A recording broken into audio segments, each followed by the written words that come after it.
Hello साथियों, कैसे हैं आप सभी। मैं विवेक एक बार फिर से आप सभी साथियों को आपके अपने परिवार एग्जामपुर में हार्दिक स्वागत करता हूं। हमें एग्जामपुर कलम से क्रांति। तो आप देख रहे हैं कि डेली रात 8 बजे हम लोग जो आपके पिछले एग्जामों में आए हुए क्वेश्चंस हैं उनके ऊपर डिस्कस कर रहे हैं कि पिछले एग्जाम्स में क्वेश्चन किस तरह से आते हैं।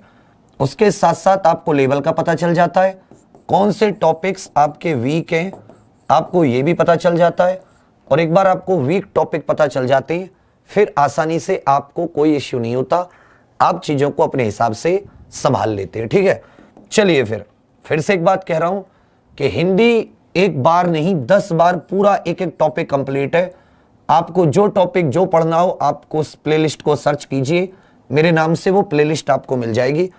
अब हम उन टॉपिक्स के बारे में जानकारी ले रहे हैं जो टॉपिक आपके क्लियर नहीं हुए, मतलब जिन टॉपिक्स में हमें पता चल जाए कि अच्छा ये भी आता है पेपर में, तो वो जो हमारी एक मानसिकता होती है ना कि हमें इतना पढ़ना है, हम सिर्फ इसको पढ़ के चले जाएंगे, वो वाली मानसिकता थोड़ी सी हमारी मतलब हो सकती है चेंज हो जाए। 40-50 लाख में से हमें कहीं ना कहीं अपना नाम बनाना है, तो हमें उस मानसिकता को तो ठीक करना होगा ही होगा। आजकल अनुशासन के अभाव में विद्यार्थियों में उच्च श्रृंखलता आ जाती है। ये जो शब्द आपको दिखाई दे रहा है थोड़ा सा देख लेना, थोड़ा कटिंग इसी तरह से हुई है क्वेश्चंस की। इस शब्द को शुद्ध रूप में लिखना है, इसकी जगह कौन सा शब्द आएगा। क्या ये शब्द शुद्ध है, शुद्ध है और शुद्ध नहीं है तो इसको शुद्ध कीजिए। यदि ये शब्द शुद्ध नहीं है, कह रखा है अनुशासन के अभाव में, उच्च श्रृंखलता का मतलब है कि बच्चों में उद्दंडता आ जाती है। क्या आ जाती है? उद्दंडता। बच्चा कहना नहीं मानते यदि उन्हें अनुशासन में ना रखा जाए, यदि उन्हें अनुशासन में ना रखा जाए। तो इसका जो बिल्कुल सही शुद्ध वर्तनी होती है वो होगी आपकी ऑप्शन नंबर सी। याद रखिएगा उच्च, फिर जो बनेगा वो 6 के नीचे रह की मात्रा और खलता। इस तरीके से इसकी शुद्ध वर्तनी होती है उच्च श्रृंखलता। ठीक है भैया, अर्थात इसको हिंदी में समझे तो उद्दंडता आ जाती है। क्या जाती है? उद्दंडता, या वो मनमानी करने लगते हैं। क्या करने लगते हैं? मनमानी करने लगते हैं, किसी की नहीं सुनते। बिल्कुल सही। अगला प्रश्न आ जाता है, युद्ध में स्थिर रहने वाला किस समास का विग्रह पद है? युद्ध में स्थिर रहने वाला, जो व्यक्ति युद्ध में स्थिर रहता हो, इसमें कौन सा समास है? जो व्यक्ति युद्ध में स्थिर रहता हो, इसको हम युधिष्ठिर बोलते हैं। क्या बोलते हैं? कि भाई ये जो व्यक्ति है ये युधिष्ठिर है। क्या है? युधिष्ठिर। युधिष्ठिर बोलते हैं ना उस व्यक्ति को हम। तो आपने एक चीज देखी कि ये तो इसका क्या हो गया? पूर्व पद हो गया। ये क्या हो गया? पूर्व पद। और ये क्या हो गया? इसका सेकंड वाला। तो ऐसे समास जिसमें पूर्व पद में कोई परिवर्तन नहीं आता, वो जैसे के वैसे, जैसे पहले थे वैसे ही रहते हैं। इस तरह के समास को हम लोग अलुक तत्पुरुष कहते हैं। तत्पुरुष का ही एक भेद होता है जिसमें एक तो आपके ये कारक वाले तत्पुरुष आ जाते हैं सारे, जिनमें कारक विभक्ति लगी होती है। एक नयन तत्पुरुष समास आ जाते हैं आपके। एक कौन से समास आ जाते हैं? एक नयन तत्पुरुष समास आ जाते हैं। और जो तीसरे आ जाते हैं वो अलुक तत्पुरुष होते हैं। इनमें पूर्व पद में जो पूर्व पद होते हैं पहले वाला, इसमें कोई भी परिवर्तन नहीं होता। युद्ध में स्थिर अर्थात युद्ध ऐसे का ऐसे है, दूसरे में परिवर्तन हो गया, शब्द क्या बन गया? युधिष्ठिर। तो आपका आंसर क्या हो जाएगा? अलुक तत्पुरुष समास। क्या हो जाएगा? अलुक तत्पुरुष समास। राम सीता से सुंदर है। राम सीता से सुंदर है, आपको बताना है इस वाक्य में कौन सा कारक है। राम सीता से सुंदर है, इस वाक्य में कौन सा कारक है? इस वाक्य में कौन सा कारक है? करण कारक, अपादान कारक, संप्रदान कारक या संबंध कारक? या संबंध कारक। अगर आप इनकी विभक्ति देखोगे तो करण की क्या होती है? कर्ता ने कर्म को करण से या के द्वारा, कि यदि मैं से को भी हटा दूं तो के द्वारा मेरा यहां पे लग जाना चाहिए। ठीक है। अपादान कारक, इसमें अलग होने का क्या होने का भाव होता है? अलगाव का भाव होता है कि दो चीज आपस से अलग हो रही हैं। अलग होने के भाव में से विभक्ति का प्रयोग किया जाता है। संप्रदान में को या के लिए जब क्रिया किसी के लिए की जाती है, और संबंध कारक में ना, री, रे, ने इस तरीके से होते हैं, का, की। अब यहां पर आप देख रहे हो कि राम सीता से सुंदर है, अर्थात राम और सीता दोनों अलग हैं। राम और सीता दोनों अलग हैं। भाई जब कोई चीज किसी से बढ़ती है या किसी से कम होती है तो वो दोनों चीजें एक दूसरे से अलग होती है ना। तो वही हमसे कहा गया है राम सीता से सुंदर है, अर्थात राम सीता से अलग है। तो यहां पर इन सब में जब आप निकालोगे तो अपादान कारक आएगा। क्या आएगा? अपादान कारक। क्या आएगा? अपादान कारक। बिल्कुल सही। अगला प्रश्न आ जाता है, कन्नड़ का संबंध किस भाषा परिवार से है? ये आपके यूपी ट्रिपल एससी में इस तरह के क्वेश्चन आ चुके हैं।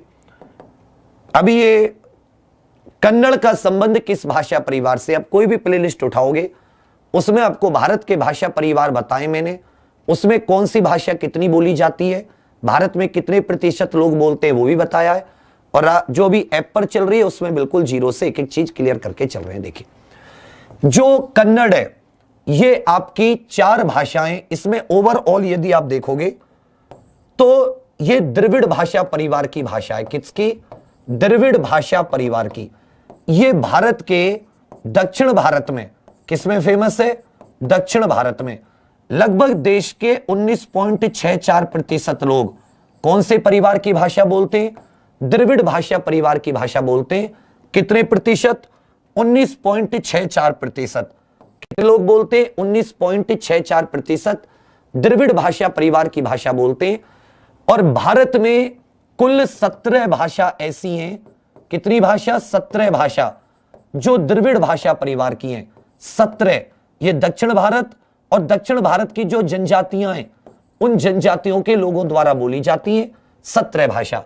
इन 17 में से जो 4 हैं वो हमारी 8वीं अनुसूची में हैं, कन्नड़, मलयालम, तमिल, तेलुगु। इनमें भी जो तेलुगु है, जो द्रविड़ परिवार की तेलुगु है, वो भारत में द्रविड़ भाषा परिवार की सबसे ज्यादा बोली जाने वाली है तेलुगु। 4 भाषा 8वीं अनुसूची में। ओवरऑल यदि देखोगे तो द्रविड़ भाषा परिवार की भारत में 17 भाषाएं बोली जाती हैं, जैसे तुलु, इस तरह की। आर्य भाषा परिवार की देखोगे हमारे उत्तर भारत में है लगभग 21 भाषा। भारत में बोली जाने वाली 21 भाषा आर्य भाषा परिवार से संबंध रखती हैं, और 8वीं अनुसूची में 15 आती हैं। कितनी आती है? 15। संस्कृत, हिंदी, उर्दू, बंगाली, मराठी, गुजराती, सिंधी, कोंकणी, ये सारी की सारी। और भारोपीय भाषा परिवार का ही आर्य, ईरानी और इंडो जर्मेनिक भाषा परिवार होता है। तो कन्नड़ का संबंध किससे? द्रविड़ से। चलिए बच्चा अगला प्रश्न आ जाता है, निम्न में से कौन सा व्यंजन स्पर्श संघर्षी है? इनमें से कौन सा व्यंजन स्पर्श संघर्षी है? इनमें से कौन सा व्यंजन स्पर्श संघर्षी है? तो एक चीज आप बहुत ही गौर से देख पा रहे हो कि जो का से लेकर और मां तक का जो ये ग्रुप होता है 25 व्यंजनों का, इनको हम स्पर्श व्यंजन बोलते हैं। क्या बोलते हैं? स्पर्श व्यंजन। इसके अलावा ये, रे, ले, वे, इनको हम अंतस्थ बोलते हैं। जो हमारे ये होते हैं इन्हें हम ऊष्म व्यंजन बोलते हैं। शलजम, शतकोण, सपेरा, हलकारा। तो एक बात तो क्लियर होगी कि रा ये अंतस्थ कभी नहीं हो सकता, ये ऊष्म ये कभी नहीं हो सकता, ये ऊष्म ये कभी नहीं हो सकता। जो स्पर्श होगा हो सकता है वो स्पर्श संघर्षी भी हो, लेकिन जो स्पर्श व्यंजन की कैटेगरी में आते ही नहीं है, उन 25 के अंदर आते नहीं है, वो तो कभी भी आपके आंसर नहीं हो सकते। तो हमने ऑप्शन से निकाल दिया। दूसरी बात याद करने के लिए कर लीजिए, चे, छे, जे, झे, इनको स्पर्श संघर्षी, स्पर्श के अंदर भी स्पर्श संघर्षी विशेष तौर पर बोला जाता है। क्या बोला जाता है? विशेष तौर पर स्पर्श संघर्षी बोला जाता है स्पर्श के अंदर। बाकी दूसरा हमने अपनी समझ से एक चीज पता लगा ली कि भाई ये, रे, ले, वे ये अंतस्थ है, शय, षटकोण, सपेरा, हलकारा, ये ऊष्म व्यंजन है। तो हमने 3 ऑप्शन को काट दिया, फिर भी हमने अपना आंसर निकाल लिया बिना रटे समझ के मकसद से। इसलिए मैं कहता हूं समझ बहुत जरूरी है, विकसित होना बहुत जरूरी। आगे आ जाता है सच्छास्त्र, इसका संधि विच्छेद कीजिए। सच्छास्त्र का संधि विच्छेद कीजिए कि इसका कौन सा संधि होगा।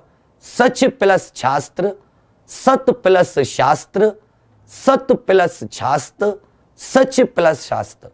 तो याद रखिएगा कि जब आप व्यंजन संधि पढ़ोगे, क्या पढ़ोगे, जब आप व्यंजन संधि पढ़ोगे तो व्यंजन संधि यदि आपने पहले भी पढ़ी होगी तो एक आता है सत, एक आता है शास्त्र, एक क्या आता है शास्त्र। सत प्लस शास्त्र, तो तय के बाद में यदि शय आ जाता है, तय का मिलन यदि शय शलजम से होता है, जो ये तय होगा ये किस में बदल जाएगा, आधी चय में बदल जाएगा, और जो शय होगा ये बच्चा छह में बदल जाएगा। किस में बदल जाएगा, छह में बदल जाएगा। तो वही हुआ कि ता बदल गया आधी चा में और शा बदल गया छा में। शब्द क्या बन गया आपका, सच्छास्त्र। लेकिन इसका सही संधि विच्छेद क्या होगा, ऑप्शन नंबर बी इसका बिल्कुल सही संधि विच्छेद होगा। सत प्लस शास्त्र, सत प्लस शास्त्र। समझ रहे बच्चा, सत प्लस शास्त्र। चलिए आगे आ जाते हैं। मैं अपने आप वस्त्र साफ कर लेता हूं, मैं अपने आप वस्त्र साफ कर लेता हूं। इस वाक्य में कौन सा सर्वनाम है, इस वाक्य में कौन सा सर्वनाम है, और जिसके नीचे मैंने अंडरलाइन कर रखी है वो आपको बताना है। मैं अपने आप वस्त्र साफ कर लेता हूं, इस वाक्य में कौन सा सर्वनाम है, इस वाक्य में कौन सा सर्वनाम है। तो देखिए आपको पता है कि यदि अंडरलाइन नहीं भी किया होता और आप यदि मैं को निकालते तो मैं क्या है, पुरुषवाचक सर्वनाम होता है। इसमें कोई ऑप्शन ही नहीं है। तो जाहिर सी बात, आपसे मैं के बारे में नहीं पूछा, आपसे क्वेश्चन में आपके बारे में पूछा है। जहां आपका मतलब स्वयं से हो, किससे हो, स्वयं से, या इसका मतलब ऐसे निकले खुद से, या इसका मतलब ऐसे निकले अपने बलबूते, अपने बलबूते। जहां भी आपका मतलब किसी भी वाक्य में इसमें से कोई एक अर्थ हो, तो यहां पर वो क्या कहना चाह रहा है कि मैं अपने आप वस्त्र साफ कर लेता हूं, अर्थात मैं स्वयं वस्त्र साफ कर लेता हूं, मैं खुद से वस्त्र साफ कर लेता हूं, मैं अपने बलबूते वस्त्र साफ कर लेता हूं। तो यहां पे आपका अर्थ इन तीनों में से निकल रहा है या नहीं निकल रहा, बिल्कुल निकल रहा है। जहां भी आपका मतलब इन तीनों में से अर्थ में निकले वहां आप निजवाचक सर्वनाम होता है। कौन सा सर्वनाम होता है, निजवाचक सर्वनाम होता है। एक जगह आपको आप और मिलेगा संबोधन, कहां पर, संबोधन करते हुए पुरुषवाचक के अंदर, जब आप किसी को पुकार रहे होंगे या किसी को बुला रहे होंगे। जैसे आप यहां आइए, जैसे कोई हमसे आदर सूचक है तो हम क्या कहेंगे, आप यहां आइए। यहां इस आपका मतलब इन तीनों में से नहीं है कि स्वयं यहां आइए, खुद से यहां आइए। मैं किसी को संबोधित कर रहा हूं, किसी को पुकार के कह रहा हूं आप यहां पर आइए, यहां आपका मतलब पुरुषवाचक सर्वनाम होगा। लेकिन इस वाक्य में स्पेशल कहूं तो आपका अर्थ स्वयं से है, खुद से है, खुद के बलबूते है। यहां पर हमेशा निजवाचक सर्वनाम होगा। अगर यह चीज समझ में आ गई हो तो बता दीजिए कि यस सर समझ में आ गया, यह निजवाचक सर्वनाम है। जबकि जो, सो, जैसा, वैसा, इस तरह के जिसमें होते हैं संबंध, यह वह, निश्चयवाचक, कौन, क्या, ये प्रश्नवाचक के लिए स्पेशल शब्द हैं। यदि आ जाते हैं तो प्रश्नवाचक होगा। समझ में आया। चलिए आगे आ जाते हैं। आचार्यों ने कहा है कि अहिंसा ही परम धर्म है। आचार्यों ने कहा है कि अहिंसा ही परम धर्म है। आचार्यों ने कहा है कि अहिंसा ही परम धर्म है। संरचना के आधार पर वाक्य भेद बताइए। संरचना मतलब आप जानते हैं वाक्य का दो प्रकार से भेद करते हैं। वाक्य का दो प्रकार से भेद होता है। एक तो होता है वाक्य की संरचना, जिसको वाक्य की रचना भी कहते हैं, और एक होता है बच्चा अर्थ के आधार पर। अर्थ के आधार पर आपको पता है 8 प्रकार के होते हैं, जबकि संरचना के आधार पर 3 प्रकार के होते हैं, सरल, संयुक्त और मिश्र वाक्य। होते हैं नहीं होते हैं? सरल, संयुक्त और मिश्र वाक्य।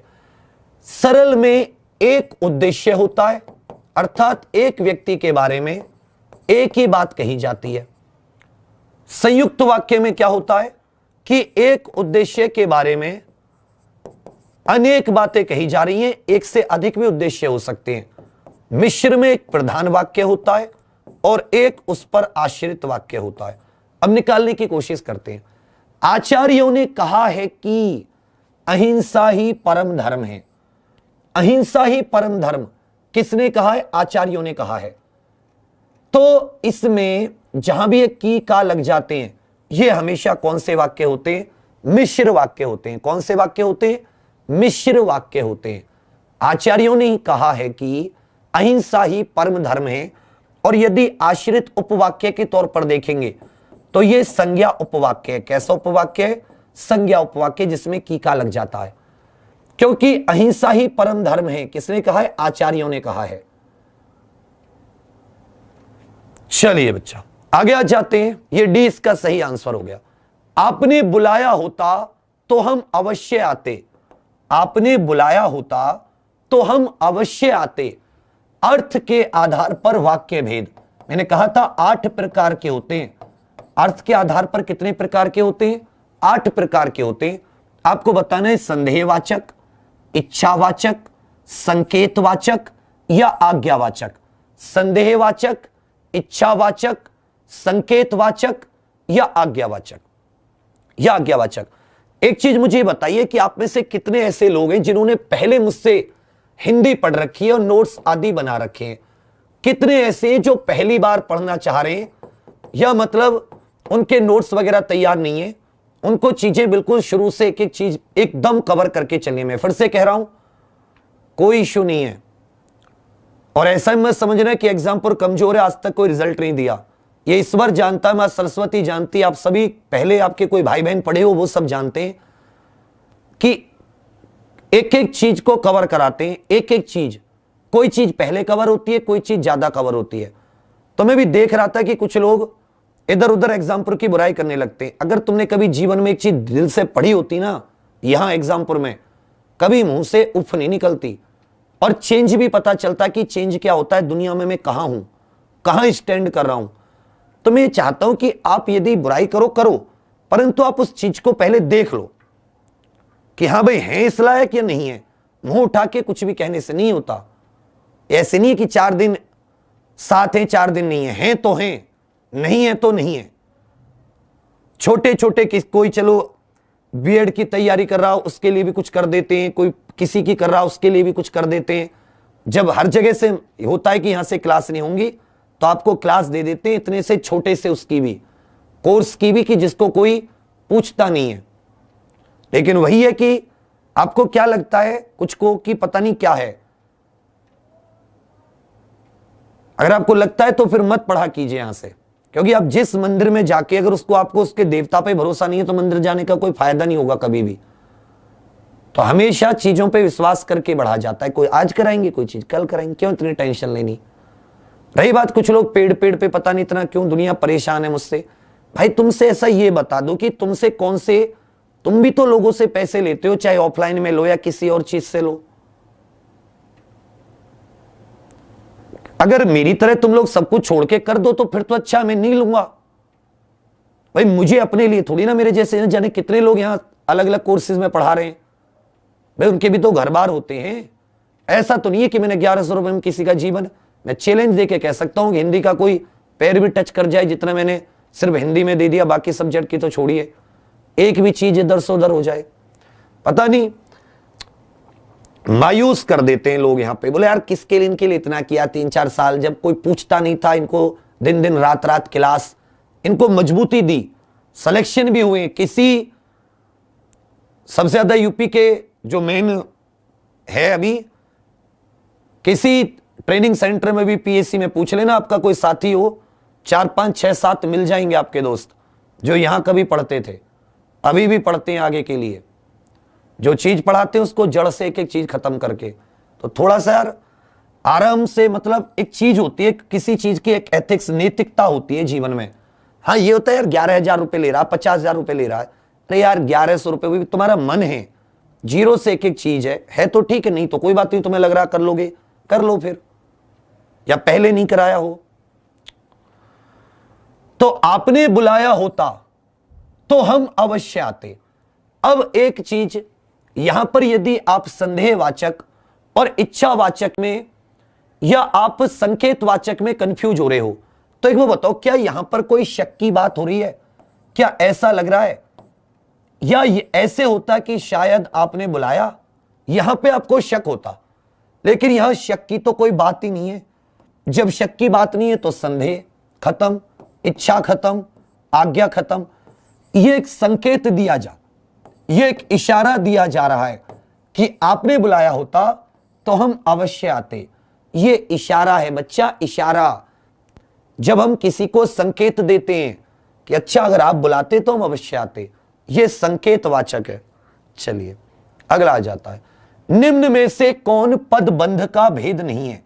जैसे भी हमने कहा कि जो आश्रित, ये मिश्र वाक्य होते हैं, इनमें एक प्रधान होता है, मुख्य वाक्य होता है, और उस पर आश्रित उपवाक्य होते हैं।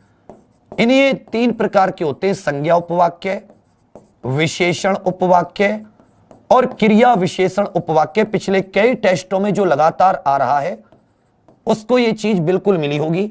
ये पिछले कई टेस्टों में हम लोग डिस्कस कर चुके हैं, ये पिछले कई टेस्टों में हम लोग डिस्कस कर चुके हैं। तो अगर आप देखोगे तो इसमें विशेषण पदबंध भी है, इसमें संज्ञा पदबंध भी है। अब आप कहोगे सर क्रिया विशेषण तो है नहीं, तो आप जानते हो जो अव्यय, अव्यय का ही तो भेद होता है क्रिया विशेषण। भाई अव्यय का ही तो भेद होता है क्रिया विशेषण। इसका मतलब अव्यय पदबंध कह लो या क्रिया विशेषण कह लो, बात तो एक ही है। कौन सा नहीं होता? क्रिया पदबंध नहीं होता। कौन सा नहीं होता?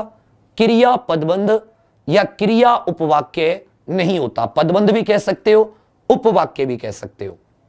चलिए, काजू शब्द का संबंध किस भाषा से है? कुछ दिनों पहले अलमारी का आया था। ये विदेशज शब्द होते हैं। क्या होते हैं? विदेशज शब्द, जो विदेशी भाषाओं से आते हैं, जैसे रिक्शा, जैसे चीनी सिल्क, जैसे फ्रांसीसी भाषा के। इसी तरह जो काजू, अलमारी, इस तरह के शब्द होते हैं, ये पुर्तगाली भाषा के हैं। इन्हें विदेशज शब्द कहा जाता है। क्या कहा जाता है बच्चा? इन्हें विदेशज शब्द कहा जाता है। क्या कहा जाता है? विदेशज शब्द कहा जाता है। तो काजू पुर्तगाली भाषा का शब्द है। नाहर के लिए समुचित पर्यायवाची शब्द बताइए। नाहर के लिए समुचित पर्यायवाची बताइए। नाहर के लिए समुचित पर्यायवाची बताइए। नाहर, नदी, व्याघ्र, सरिता, शेर। तो एक चीज आपने देखी होगी कि जब बचपन में होते थे तो दादी लोग अक्सर एक शब्द का इस्तेमाल कर रही कि जैसे कोई, आप अंदर कमरे में जाते थे, अंधेरा होता था बचपन में, तो अंधेरे में जाने में डरते थे, तो दादी या जो बड़े लोग होते थे, बुजुर्ग घर के, क्या कहते थे? अरे क्यों डर रहा है? क्या अंदर नाहर बैठा है? नाहर। अक्सर आपसे आपके घर वालों ने बात कही होगी, बचपन में क्या होते हैं, बच्चे होते हैं तो अंधेरे कमरे में जाने से डरते हैं अकेले, तो वो हमें इस तरह से हौसला देते थे कि अंदर क्या कोई नाहर बैठा है। तो आप ऐसा सोचो कि अंदर यदि इनमें से कौन बैठा होता जिससे कि आपको डर लगता, तो जाहिर सी बात है ऐसा कि वो ये कहना चाहते थे कि तू क्यों डर रहा है, अंदर कोई कौन सा शेर बैठा है, कौन सा नाहर बैठा है। तो इसका मतलब जो नाहर होता है वो शेर का पर्यायवाची होता है। क्या होता है? शेर का पर्यायवाची। इसके अलावा शार्दूल, सिंह, केसरी, ये सारे के सारे भी शेर के पर्यायवाची होते हैं। शेर के पर्यायवाची होते हैं। ठीक है भैया, चलिए क्वेश्चन नंबर 16, मीरा जोर से हंसी, मीरा जोर से हंसी, इस वाक्य में किस क्रिया का समुचित उदाहरण है? वाक्य जो है अकर्मक क्रिया है, प्रेरणार्थक क्रिया है, द्विकर्मक क्रिया है या सकर्मक क्रिया है? मीरा जोर से हंसी, यह कैसी क्रिया है? मीरा जोर से हंसी, यह कैसी क्रिया है? मीरा जोर से हंसी, यह कैसी क्रिया? तो देखिए, ये जो जोर से है यह क्रिया विशेषण है। यह क्या है? क्रिया विशेषण। और क्रिया विशेषण का भी कौन सा? क्रिया विशेषण अव्यय कह देते हैं। इसका कौन सा भेद? रीतिवाचक। अचानक से, धीरे धीरे, जोर से, यह रीतिवाचक क्रिया विशेषण है। कैसा विशेषण है? रीतिवाचक क्रिया विशेषण है। मीरा जोर से हंसी कैसा क्रिया विशेषण है? रीतिवाचक क्रिया विशेषण, जिसमें हंसने की रीति, तरीका, ढंग बताया गया है। ओके, धीरे धीरे हंसी, जोर से हंसी। जबकि हंसना अपने आप में अर्थ को स्पष्ट करता है, तो ये कैसी क्रिया है? ये अकर्मक क्रिया है, जिसमें किसी भी कर्म की आवश्यकता नहीं होती, जिसमें किसी भी कर्म की आवश्यकता नहीं होती। आगे आ जाते हैं। निम्न में कौन विराम चिन्ह का प्रकार नहीं है? इनमें से कौन सा विराम चिन्ह का प्रकार नहीं है? इनमें से कौन सा विराम चिन्ह का प्रकार नहीं है? इनमें से कौन सा विराम चिन्ह का प्रकार नहीं है? निर्देशक चिन्ह आप पढ़ते हो तो निर्देशक चिन्ह भी होता है, विवरण चिन्ह भी होता है जब हम किसी चीज का विवरण दे देते हैं लंबी सी, और लाघव चिन्ह भी होता है जैसे एमबीबीएस शॉर्ट में किसी चीज को लिखते हैं। ये तीनों के तीनों होते हैं, लेकिन जो उपदेशक होता है, ऐसा विराम चिन्ह आपने कहीं नहीं पढ़ा होगा कि उपदेशक नाम का भी कोई विराम चिन्ह होता है। जितनी चीजों को एक्सप्लेन करता हूं इसलिए करता हूं कि वो आपकी कॉपी में यदि ना हो तो आप उन्हें नोट कर लें और अपने नोट्स में नोट करें उन्हें, ये बहुत महत्वपूर्ण रहती है आपके लिए। मानव मात्र को गीता के महात्म्य में इस शब्द का आपको बताना है कि यह शुद्ध है या अशुद्ध है, तो रेखांकित शब्द को शुद्ध कीजिए। मानव मात्र को गीता के महात्म्य से परिचित होना अनिवार्य है, इसका आपको शुद्ध रूप बताना है। इसका शुद्ध रूप कौन सा होगा? इसका शुद्ध रूप कौन सा होगा? जैसे आपको पता है कि जो उज्जवल होता है उसमें आदि जय जय 2 बार आता है, आता नहीं आता है? इसी तरह इसमें भी जब आप महात्म्य लिखोगे तो महा तो आप ऐसे लिख दोगे और आधि तय और आधि में, ये पूरा तय जो है यहां पर इसकी जगह आधि तय और आधि में होगा, तो महात्म्य, महात्म्य इस तरीके से ये शॉर्ट में मतलब आधे आधे दोनों, आधा तय आधा में। ऑप्शन नंबर बी आपका बिल्कुल सही आंसर है वर्तनी के मामले में। हिंदी खड़ी बोली किस अपभ्रंश से विकसित हुई है? हिंदी खड़ी बोली किस अपभ्रंश से विकसित हुई है? हिंदी खड़ी बोली किस अपभ्रंश से विकसित हुई है? हिंदी खड़ी बोली कल कुछ और आया था, आज दूसरा आया है, कल कुछ और आया था, आज दूसरा आया है। तो वही आपसे पूछा है कि हिंदी खड़ी बोली किस अपभ्रंश से विकसित हुई है? किस अपभ्रंश से विकसित हुई है? बिल्कुल सही। देखिए भाई, अर्धमागधी से आपकी पूर्वी हिंदी विकसित हुई है, पूर्वी हिंदी उपभाषा वर्ग। इसके अंदर अवधी, बघेली, छत्तीसगढ़ी 3 आती है। ये जो ब्रांचण नाम की होती है, इससे आपकी सिंधी, भारतीय आर्य भाषा परिवार की है सिंधी। सिंधी सबसे ज्यादा गुजरात में बोली जाती है। कहां बोली जाती है? गुजरात में, याद रखिएगा। गुजरात और महाराष्ट्र को पहले सिंधी कहा जाता था।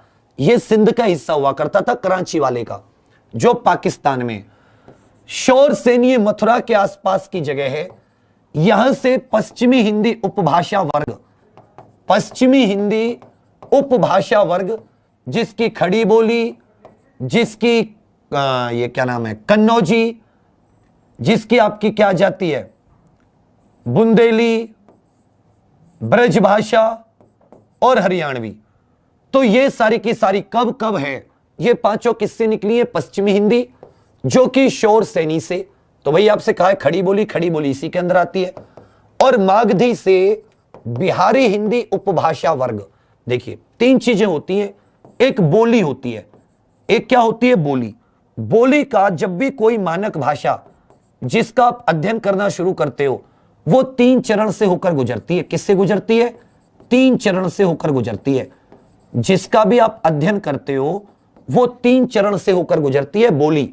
इसका छोटा क्षेत्र होता है, देशी जो शब्द होते हैं इनकी अधिक मात्रा रहती है, देशी शब्दों की, और थोड़ी थोड़ी दूर पर ये चेंज होती रहती हैं, थोड़ी थोड़ी दूर पर।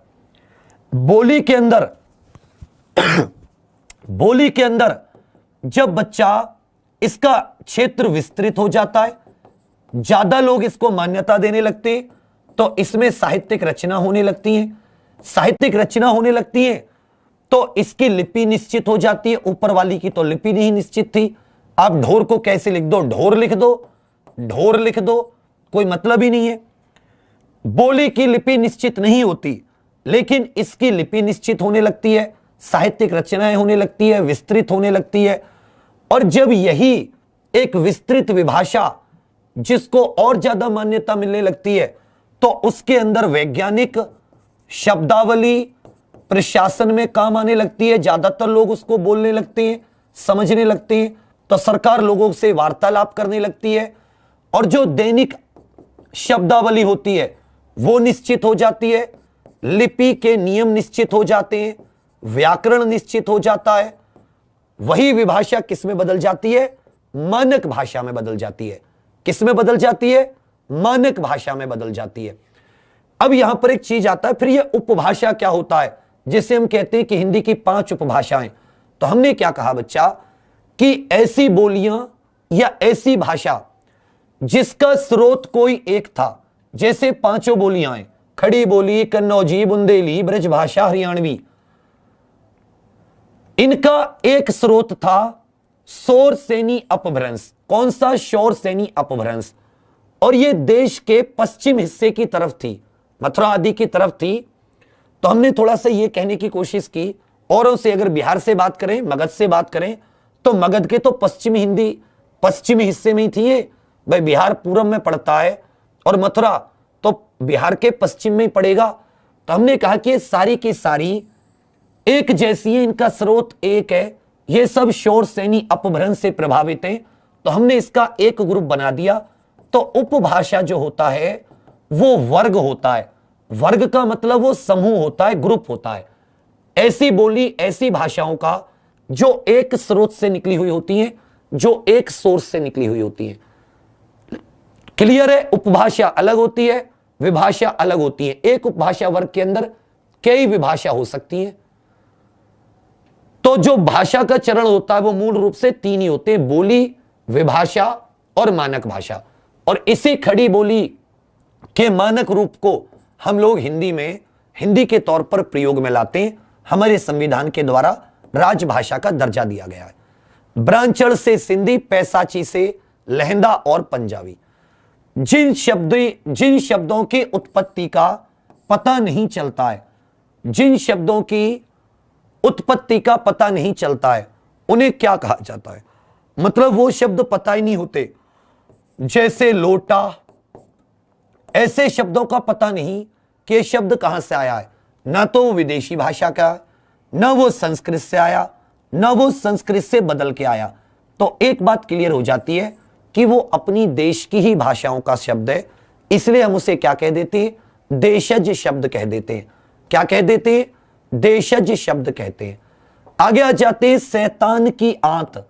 इस मुहावरे का उपयुक्त अर्थ क्या है, शैतान की आंत, इस मुहावरे का सही अर्थ क्या है। अत्यंत धूर्त व्यक्ति, बहुत लंबी वस्तु, अत्यंत नगण्य वस्तु मतलब बहुत ही कम, अत्यंत लाभदायक वस्तु, शैतान की आंत, शैतान की आंत। इस मुहावरे का सही अर्थ बताइए, इस मुहावरे का सही अर्थ बताइए, इस मुहावरे का सही अर्थ बताइए, इस मुहावरे का सही अर्थ बताइए, शैतान की आंत। तो देखिए आंत का क्या होती है कि हम देखेंगे, बोलते हम छोटी आंतें, लेकिन उसकी लंबाई क्या होती है, इस तरीके से लिपटी हुई होती है, बहुत लंबी होती है। तो इसी तरह जो शैतान होता है उसकी आंत तो और लंबी होगी। तो यदि कोई बहुत लंबी आंत होती है, क्या होती है बच्चा, बहुत लंबी कोई वस्तु होती है, तो हम उसे क्या कह देते हैं, हम उसे शैतान की आंत कह देते हैं। क्या कह देते हैं, शैतान की आंत कह देते हैं। समझ रहे मेरी बात, हम उसे शैतान की आंत कह देते हैं। क्लियर है? चलिए अगला प्रश्न, प्रत्यक्ष के द्वारा अप्रत्यक्ष का चमत्कार पूर्ण वर्णन। प्रत्यक्ष के द्वारा, मान लो कोई सामने एक्स नाम की वस्तु है, इस एक्स नाम की वस्तु का सहारा लेकर आप कोई अप्रत्यक्ष जो आपके सामने नहीं है, प्रत्यक्ष का मतलब है आंखों के सामने, प्रत्यक्ष का जब आप संधि विच्छेद करोगे तो अक्षी का मतलब क्या होता है, आंख। तो आंखों के सामने प्रत्यक्ष, उसका सहारा लेके आप एक ऐसी वस्तु का वर्णन करो, जैसे मान लो कि आपने एक बहुत ही सुंदर कोई चीज देखी, उस सुंदर चीज से आप भगवान की तुलना कर रहे हो, या ऐसी किसी चीज की तुलना कर रहे हो जिसको आपने नहीं देखा या आपकी आंखों के सामने नहीं है। तो आप क्या करोगे, एक चीज सोचो, इनमें से कौन सा अलंकार, यह अलंकार आपने नहीं पढ़ा होगा, फिर भी हमें इसका आंसर देना। तो देखो, मान लो कि आपको प्रेम हो जाता है किसी लड़की से, ठीक है, और अब आप अपने दोस्त को किसी दूसरे आदमी का सहारा लेके, लड़की का सहारा लेके बता रहे हो कि वो उससे ऐसे है ऐसे है, उसकी आंखें मीन मछली जैसी हैं। मीन, मीन मतलब कि मीन सी आंखों वाली, घटा सी जुल्फों वाली, मैं बना देता हूं, ऐसा अलंकार नहीं है तो चमत्कार पूर्ण वर्णन ही तो करना है। मीन सी आंखों वाली, मीन सी आंखों वाली, मीन सी आंखों वाली, और घटा से बाल हैं, घटा से बाल, हिरणी जैसी चाल, देख लो, हिरणी जैसी चाल। तो ये मतलब अब आपने क्या कर दिया, चमत्कार पूर्ण वर्णन कर दिया। कर दिया नहीं कर दिया, वो आपके सामने नहीं है, किसी और से आपने मत्स्य से तुलना कर दी, घटा को देखा, घटा से तुलना कर दी, हिरण को देखा, हिरण से तुलना कर दी, अनुमान ही तो लगाया। अब जिसके सामने आपका जो दोस्त है वो अनुमान लगा रहा हो, साला इसकी तो लॉटरी लग गई, यही तो अनुमान लगाएगा ना तुम्हारा दोस्त। जब तुम किसी का ऐसे चमत्कार पूर्ण वर्णन करोगे तो तुम्हारा मित्र क्या करेगा, वो अनुमान ही तो लगाएगा, तुम्हें मन ही मन कोसेगा, साले की सरकारी नौकरी लग गई, तभी ऐसी लॉटरी सी लग गई है। मतलब पूरा मछली भी आ गई, बादल भी आ गए, हिरन भी आ गया, पूरा नेशनल पार्क घर में ले आएगा आज तो कहने का मतलब है ये प्रत्यक्ष के द्वारा अप्रत्यक्ष का चमत्कार पूर्ण वर्णन अनुमान अलंकार का उदाहरण है। किसका उदाहरण है, अनुमान अलंकार का उदाहरण। कई अलंकार होते हैं, बहुत अलंकार होते हैं, अब तो मुख्य मुख्य पढ़ते हो। द्विवेदी युगीन रचना जय भारत, द्विवेदी युग की एक रचना है जय भारत, उसके लेखक कौन है, जय भारत के लेखक कौन है, जय भारत के लेखक कौन है। आप सभी लोग शेयर जरूर करना। मैं फिर से बता रहा हूं, हिंदी बिल्कुल एकदम जीरो से विद पीडीएफ, बहुत अच्छे से हर चैप्टर की क्विज, एक एक चैप्टर पे 10-10, 20-20 जो छोटे चैप्टर है उनके ऊपर भी पूरी एक एक हिंदी को इस बार ऐसी पकड़ बनानी है, एक भी क्वेश्चन नहीं कटना चाहिए, चाहे यूपीएसआई, चाहे लेखपाल, चाहे कांस्टेबल या किसी के लिए। दूसरी बात, लेखपाल वाले के लिए भी बेहतरीन चीजें चल रही हैं। परसों आप लोगों के लिए एक मतलब इंपॉर्टेंट सेशन रख रहे हैं कुछ, जिसकी क्लासेस मैं लूंगा ग्राम विकास से संबंधित, बेहतरीन सा कुछ कि यहां छप जाए, एकदम दोबारा करने की जरूरत ही ना हो, नोट्स ना भी बनाओ तो भी चीजें यहां पर रहे। इस तरीके से द्विवेदी युग रचना जय भारत के रचनाकार हैं मैथिली शरण गुप्त, कौन है बच्चा? मैथिली शरण गुप्त। चलिए, कबीर ने समाज सुधार के अंतर्गत किसका उपदेश नहीं दिया? अर्थात उन्होंने इनमें से किस चीज का उपदेश नहीं दिया? कबीर जी ने सब उपदेश दिए। देखो, अब आप कहोगे कितनी हिंदी पढ़ लो आप कहीं भी, ये वाला क्वेश्चन आप बहुत मुश्किल से पढ़ोगे, क्योंकि आप तो कबीर जी के बीजक, कि कबीर ने बीजक लिखा, इंपॉर्टेंट छोड़ दिया।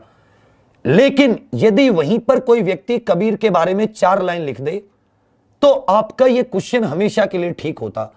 जाहिर सी बात है, अब कैसे लगाओगे आप कि इसका कौन सा आंसर है? तो देखो, जो आपकी समझ होती है यहां पर समझ काम आएगी और आप एक क्वेश्चन सबसे आगे निकल जाओगे। कैसे? बाकी ज्यादातर क्वेश्चन का आंसर ज्यादातर ने दिया होगा कि ये निर्गुण भक्ति के कवि थे। क्या कहते थे? निर्गुण भक्ति। तो जाहिर सी बात है, मूर्ति पूजा के तो विरोधी होंगे, मूर्ति पूजा के तो विरोधी होंगे। बिल्कुल सही। तो ये इन्होंने उपदेश दिया था। ये खुद एक जुलाहे परिवार से थे, तो जाहिर सी बात है ये जाति प्रथा का खंडन करते थे। बिल्कुल सही। स्त्री पुरुष की समानता से जुड़ी आपने कोई चीज नहीं जानी अपनी समझ से, लेकिन एक चीज जानी कि ये ना अपने को हिंदू कहते थे ना अपने को मुस्लिम कहते थे, दोनों ही इनके भक्त थे। इनके हिंदू भक्त भी थे, इनके मुस्लिम फॉलोवर भी थे। तो इसका मतलब इसके ऊपर भी इन्होंने उपदेश दिए थे। स्त्री पुरुष की समानता पर इनके बारे में कोई उपदेश नहीं है। तो जो समझ नाम की एक चीज होती है ना, वो आपको देने की कोशिश है इस बार, कि कम से कम जब आप पेपर में जाओ उस दिन आपको समझ में आए कि सिर्फ बोलने से कुछ नहीं होता, कुछ चीजें करनी भी होती हैं। तो स्त्री पुरुष की समानता, इसका इन्होंने कोई उपदेश नहीं दिया। ऑप्शन नंबर सी आपका आंसर है, और ये आपने क्वेश्चन के इधर उधर करके बता ही दिया। अब क्वेश्चन एक और आ जाता है। देखो, जायसी द्वारा रचित पद्मावत, जायसी जी ने पद्मावत रचा अवधी भाषा में। यह भी आपने कभी नहीं पढ़ा होगा, लेकिन जब आप मलिक मोहम्मद जायसी के बारे में पढ़ोगे, अब जो साहित्य का लेवल कराऊंगा वो लेवल यही होगा कि रचनाओं के बारे में भी आपको नॉलेज होगी कि रचना किस किस बेसिस पर लिखी गई है, किस अलंकार का अधिक। तो अलग अलग लोगों ने अलग अलग अलंकारों पर बहुत ज्यादा ध्यान दिया है। वक्रोक्ति, अन्योक्ति, समासोक्ति, किसके बारे में? या रूपक काव्य। पद्मावत असल में है क्या? पद्मावत असल में है क्या? तो देखिए, एक शब्द होता है समास प्लस उक्ति, अर्थात आपने, उक्ति का मतलब होता है कहावत और समास का मतलब होता है सामासिक पदों से बनी हुई कहावत। तो पद्मावत में जो ज्यादातर शब्दों का प्रयोग हुआ है, ज्यादातर जो है वो सामासिक कहावत, समास शब्दों से बनी हुई कहावतों का एक आधारित काव्य रचा गया है। तो जायसी द्वारा रचित पद्मावत जो है वो समासोक्ति है। क्या है? वो समासोक्ति है, समास उक्ति पर आधारित है। क्या है वो? समासोक्ति है, वो समास उक्ति पर आधारित है। किस पर आधारित है? समास उक्ति पर आधारित है। चलिए आगे, आपको ABCD में से एक में गलती है, वो गलती निकालनी है। राम ने अपनी गलती के लिए क्षमा की भीख मांगी। राम ने अपनी गलती के लिए क्षमा की भीख मांगी। इनमें से किस वाक्य के किस खंड में त्रुटि है, गलती है, मिस्टेक है? आपको बताना है ABCD, आपको बताना है ABCD। तो अभी हमने लगभग 20 क्वेश्चन किए होंगे, 20 में से 4 से 5 क्वेश्चन अच्छे थे जिनके बारे में आपको समझ का होना जरूरी था। 4 से 5 क्वेश्चन, और यही अंतर होता है, ये अंतर ही आपको खत्म करना है। एक एक क्वेश्चन महत्वपूर्ण है, एक एक क्वेश्चन। आपके पास दोनों ऑप्शन है, आप इंपॉर्टेंट पढ़ के जाइए या आप कुछ भी छोड़ के मत जाइए। आपके पास दोनों ऑप्शन है, अब वो आपको चुनना है कि आपको किस रास्ते पर जाना है। राम ने अपनी गलती के लिए क्षमा मांगी। राम ने अपनी गलती के लिए क्षमा मांगी। यह वाक्य बिल्कुल शुद्ध है। इसमें जो डी वाला है ये 2 शब्द एक्स्ट्रा दे दिए, तो किसमें त्रुटि है? डी वाले में त्रुटि है। यही आपका उत्तर होगा। अगला प्रश्न आ जाता है, कल 27 अगस्त को कौन तारीख होगी? कल 27 अगस्त को कौन तारीख होगी? इसमें किस भाग में गलती है? कल 27 अगस्त को कौन तारीख होगी? तो एक दिन देखिए, एक चीज सोचिएगा, तारीख तो उस व्यक्ति ने पहले ही बता दी, वो यहां पर दोबारा क्यों पूछेगा? कल 27 अगस्त को कौन 27 ही होगी? कल 27 अगस्त को कौन दिन होगा, यह पूछता तो काम चल भी जाता। कौन दिवस होगा, कौन दिन होगा? तो आंसर क्या है? इसमें सी वाले में गलती है, बाकी आपका सही है। सी वाले में गलती है। शीर्षक जो टाइटल होता है किसी भी पाठ का, तो शीर्षक को छोटा, आकर्षक और विषय अबद्ध रखना चाहिए। आपको बताना है इसमें कौन से भाग में गलती है। विषय अबद्ध रखना चाहिए। तो देखिए, शीर्षक को छोटा रखो, बिल्कुल सही। आकर्षक होना चाहिए, बिल्कुल सही। और विषय अबद्ध नहीं रहना चाहिए, इसको विषयबद्ध रहना चाहिए। विषयबद्ध का मतलब है विषय से संबंधित। शीर्षक को विषय से संबंधित होना चाहिए। अबद्ध का मतलब है शीर्षक को विषय से हटकर। अबद्ध का मतलब क्या होता? हटकर। तो यहां पर अबद्ध की जगह सिर्फ बद्ध होना चाहिए था, विषयबद्ध। समझ रहे मेरी बात? तो ऑप्शन नंबर सी आपका गलत है, इसमें त्रुटि है। अगला उत्तर आ जाता है, समय के सदुपयोग द्वारा मनुष्य देवता बन जाता है। समय के सदुपयोग द्वारा मनुष्य देवता बन जाता है। समय के सदुपयोग द्वारा मनुष्य देवता बन जाता है। अब तुम इसमें एक चीज देखोगे, इसमें डायरेक्ट कह दिया कि समय के सदुपयोग द्वारा मनुष्य देवता बन सकता है, या समय के सदुपयोग से के द्वारा भी। तो यहां पे या तो से आना चाहिए था मेरे अनुसार, या के द्वारा आना चाहिए था, कि समय के सदुपयोग के द्वारा या समय के सदुपयोग से मनुष्य देवता बन जाता है। तो इसमें जो त्रुटि मेरे अनुसार है वो बी वाली है। धनवान को व्यर्थ बेकार में सहायता देकर कोई लाभ नहीं होगा। धनवान को व्यर्थ बेकार में सहायता देकर कोई लाभ नहीं होगा। तो धनवान को व्यर्थ यहां पर बेवजह पहले दे दिया और फिर बेकार भी दे दिया। तो ये 2 शब्द एक ही अर्थ के बार बार करने की जरूरत नहीं थी। बी वाले में गलती है। ये बेकार नहीं होता तो भी अर्थ होता, धनवान को व्यर्थ में सहायता देकर कोई लाभ नहीं होगा। निम्नलिखित में से कौन सा शब्द स्त्रीलिंग में प्रयुक्त होता है? स्त्रीलिंग शब्द के तौर पर प्रयुक्त होता है। पंडित, हंस, आचार्य या ऋतु। वसंत ऋतु आ गई, तो आ गई अर्थात ये स्त्रीलिंग, और स्त्रीलिंग शब्द के तौर पर ऋतु का प्रयोग होता है। भुजंग का पर्यायवाची शब्द नहीं है। भुजंग का पर्यायवाची शब्द नहीं है।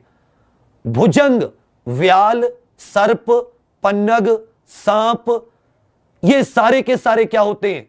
भुजंग के पर्यायवाची होते हैं, सांप के, नाग के। लेकिन गरुड़ ये भुजंग का पर्यायवाची नहीं है, गरुड़ अलग होता है। बड़ा घर, छोटा आदमी, नीला वस्त्र, इसमें आपको बताना है विशेष्य। विशेष्य वो शब्द होते हैं जिनकी विशेषता बताई जाती है। तो घर, आदमी और वस्त्र, इन शब्दों की विशेषता बताई जा रही है, ये विशेष्य हैं। बाकी बड़ा, छोटा, नीला ये विशेषण है। वाच्य कितने प्रकार के होते हैं? वाच्य कितने प्रकार के? क्रिया का वह विकारी रूप, क्रिया का वह विकारी रूप जिसके द्वारा यह पता चले कि वाक्य में कर्ता प्रधान है, कर्म प्रधान है या भाव प्रधान है, उसे वाच्य कहते हैं। तो इसी आधार पर 3 वाच्य हो जाते हैं, कृत, कर्म और भाववाच्य। तो वाच्य 3 प्रकार के होते हैं। निम्न में भाववाच्य बताइए। अभी बताया कि क्रिया का वह विकारी रूप जिससे यह पता चले कर्ता प्रधान है, अर्थात जो क्रिया है वो कर्ता के अनुसार बदल रही है या कर्म के अनुसार बदल रही है या भाव के अनुसार। तुम की जगह यहां पर राधा लगा दो, राधा फूल तोड़ेगी। जैसे तुमने तुम की जगह राधा लगाया, राम फूल तोड़ेगा, तो यहां पर यह भी बदल गई। इसका मतलब यह कृतवाच्य है, भाववाच्य नहीं है। अब चला जाए, राधा अब चला जाए, सीता अब चला जाए, लड़के अब चला जाए, लड़का अब चला जाए, लड़कों अब चला जाए, इसके आगे आपने कुछ भी लगा दिया, इसमें कोई परिवर्तन नहीं हुआ। इसका मतलब कि यहां पर ना कृतवाच्य है और ना कर्मवाच्य, क्योंकि यह क्रिया अकर्मक है, तो यह भाववाच्य है। बच्चे खेल रहे हैं, बच्चा खेल रहा है, इसमें भी चेंज हो गया, यह भी कृतवाच्य है। पुस्तकें लिखी जाएंगी, पुस्तक लिखी जाएगी, एक वचन के साथ क्रिया बदल गई, यह कर्मवाच्य है। तो जाहिर सी बात है आपका ऑप्शन क्या हो गया, ऑप्शन नंबर बी आपका बिल्कुल सही आंसर है। समुच्चय बोधक को क्या कहते हैं? जो दो को जोड़ने के काम आता है, अथवा, एवं, कि, इस तरीके के जो होते हैं समुच्चय बोधक अव्यय होते हैं जिन्हें आप जोड़ते हो, ये बच्चा अविकारी होते हैं, क्योंकि ये अव्यय का एक भेद होता है। और अव्यय कैसे होते हैं? अविकारी होते हैं। कैसे होते हैं?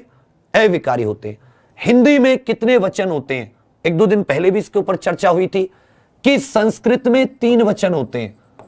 संस्कृत योगात्मक होती है, श्लिष्ट योगात्मक, संश्लेषणात्मक भी कह देते हैं, जबकि हिंदी में 2 वचन होते हैं, वियोगात्मक होती है, विश्लेषणात्मक भाषा है। सममात्रिक छंद का कौन सा उदाहरण है? निम्न में से सममात्रिक छंद का कौन सा उदाहरण है जिसकी सभी लाइनों में समान मात्राएं होती हैं? जिसकी सभी लाइनों में समान मात्राएं होती हैं। जो चौपाई है इसकी हर एक लाइन में 16-16 मात्रा होती है, जबकि इसमें पहली तीसरी में 13-13, दूसरी चौथी में 11-11 और इसका उल्टा होता है 16। ये अर्ध सममात्रिक छंद है। ऑप्शन नंबर सी आपका बिल्कुल सही आंसर है।